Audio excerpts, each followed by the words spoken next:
La Chine est l'un des plus grands pays consommateurs de pétrole, tandis que la Russie est l'un des principaux producteurs de pétrole au monde. Les deux pays ont approfondi leurs relations au travers d'un certain nombre de projets énergétiques. Nous nous rendons dans le champ pétrolier chinois de Daqing, où le brut russe coule dans le réseau chinois d'oléoducs depuis 2011. Les gouttes d'eau à la surface de ce tuyau sont un signe que ce pétrole brut provenant de Russie est aussi froid que l'hiver sibérien.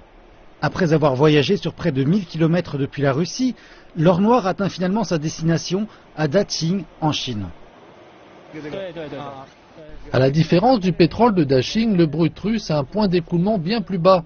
Il n'y a donc pas besoin d'un système de chauffage le long de l'oléoduc. Le pétrole brut conserve ses caractéristiques fluides lorsqu'il s'écoule sous le permafrost. Un point d'écoulement bas est associé à une teneur en paraffine moindre. Par conséquent, davantage d'essence peut être extraite du raffinage, ce qui peut répondre à la fièvre automobile chinoise. Beijing et Moscou ont longtemps discuté de fournir de l'énergie russe à la Chine. Dès l'an 2000, les deux pays avaient déjà envisagé des routes potentielles pour des oléoducs qui lieraient les champs pétroliers de la Sibérie à ceux de Daqing. De là où je me trouve, tous les jours, des milliers de barils de pétrole russe entrent dans le réseau d'oléoducs du nord-est de la Chine. L'oléoduc sino-russe est une branche du projet d'oléoduc Sibérie de l'Est, Océan Pacifique. Il a été construit pour véhiculer vers la Chine 15 millions de tonnes de brut russe par an, pendant 20 ans.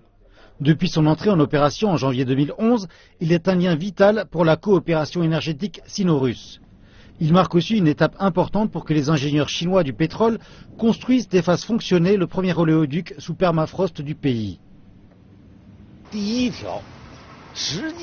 Nous avons acquis les connaissances et avons développé les compétences requises pour la construction et la maintenance d'oléoducs sous permafrost. Ces expériences nous ont aidés à jeter les bases du deuxième oléoduc sino-russe, dont la construction a commencé ce mois-ci. Mis à part la coopération dans le gaz et le pétrole, les deux pays ont des avenues à explorer en termes d'autres formes d'énergie. Les réserves de charbon en Sibérie nous offrent la possibilité de construire davantage de centrales électriques en Russie et de transférer la puissance électrique vers la Chine. Les deux voisins peuvent aussi travailler ensemble aux énergies renouvelables, particulièrement au développement des centrales nucléaires flottantes.